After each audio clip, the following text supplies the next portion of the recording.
중국은 코로나19는 진정됐는데 이번에는 홍수 피해가 잇따르고 있습니다. 주로 양쯔강 유역에 피해가 집중되고 있는데요. 이재민 수만 3,800만 명에 이릅니다. 중국 베이징 연결합니다.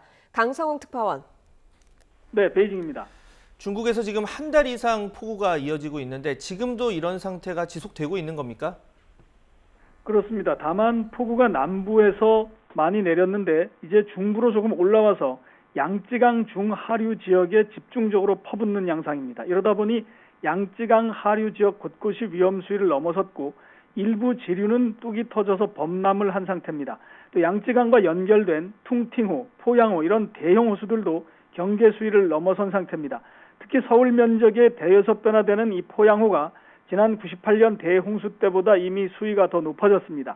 포양호가 위치한 장시성은 홍수 적색 경보를 이미 발령했고 류치 당서기는 지금은 전시 상태다 이렇게 선언을 했습니다.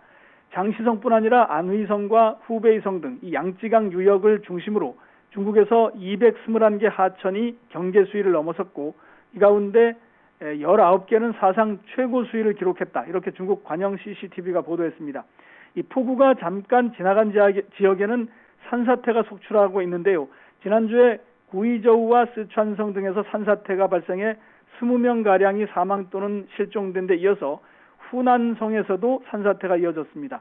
다행히 산사태로 인한 추가 인명피해 소식은 없지만 산간지역 마을에서는 이 위험천만한 상황이 계속 이어지고 있습니다. 네, 홍수 피해가 적지 않을 것 같습니다. 어떻게 집계되고 있습니까? 네, 이번 폭우로 어제까지 141명의 사망 또는 실종자가 나왔고 224만 명은 집을 떠나서 대피를 한 상태입니다.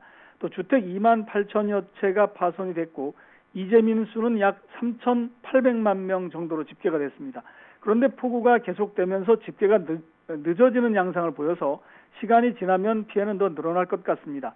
신화통신은 파양호 주변 한 마을에서 한밤중에 수위가 빠르게 올라가자 꽹가리로 경보를 울려서 1시간 만에 9,000명을 대피시켰다. 이런 긴박한 상황을 전하기도 했습니다. 또 폭우로 돼지 축사가 떠내려가면서 홍수 피해 지역에 아프리카 돼지열병이 다시 번질 가능성이 있다는 우려도 나왔습니다. 관련 매체인 글로벌타임스 신문은 전문가들의 말을 인용해서 홍수로 물이 오염되면 주변의 건강한 돼지들도 아프리카 돼지열병에 걸릴 수 있다 이렇게 전했습니다.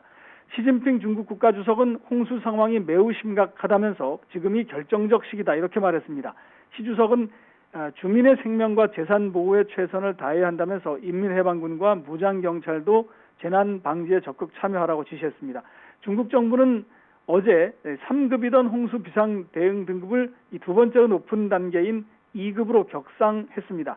그런데 양쯔강 하류에 추가로 비가 더 내릴 것으로 예보가 된 상태입니다. 지금까지 베이징에서 YTN 강성웅입니다.